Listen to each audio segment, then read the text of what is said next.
The first California booster story. The wear and tear of this covered wagon life on the plains discourages many, although, who can doubt it, we are journeying to a land unexcelled in all the world, except if there isn't a single nugget of gold within its boundary lines. This is illustrated by the yarn of a man who lived in California until he had reached an interesting age of 250 years. In most countries, a man that old would be pretty feeble and decrepit, but not in California. Oh, no. In fact, he was the exhilarating, life-giving, and youth-preserving qualities of the climate that our hero at 250 was in perfect enjoyment of his health and every faculty of mind and body. But he had become tired of life. The perpetual responsibility of managing a large fortune made him long for a new state of existence, unencumbered with the world's cares, passions, and strifes. Yet, notwithstanding his desire, for which he daily and hourly prayed his Maker, health and vigor, typical of residents of California, clung persistently on him. He could not shake it off. At times he contemplated suicide, but his holy padres, to whom he confessed his thoughts, admonished him that it was damnation. Being a devout Christian, he would not disobey their injunction.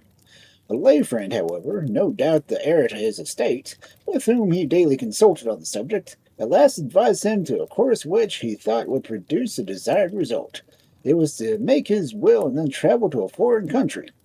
This suggestion was pleasing to our California patriarch in search of death, and he immediately adopted it.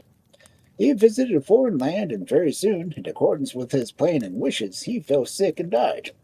In his last will and testament, however, he required his heir and executor, upon pain of disinheritance, to transport his remains to his own beloved country and there entomb him.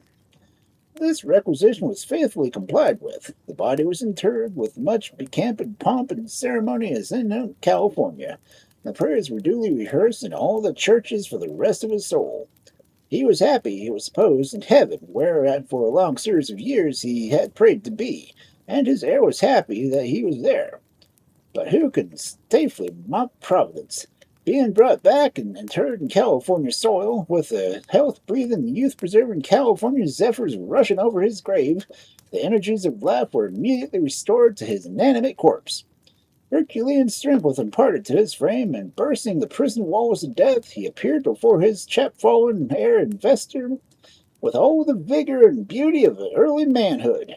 He submitted to his fate and the Christian resignation and determined bravely to live his appointed time.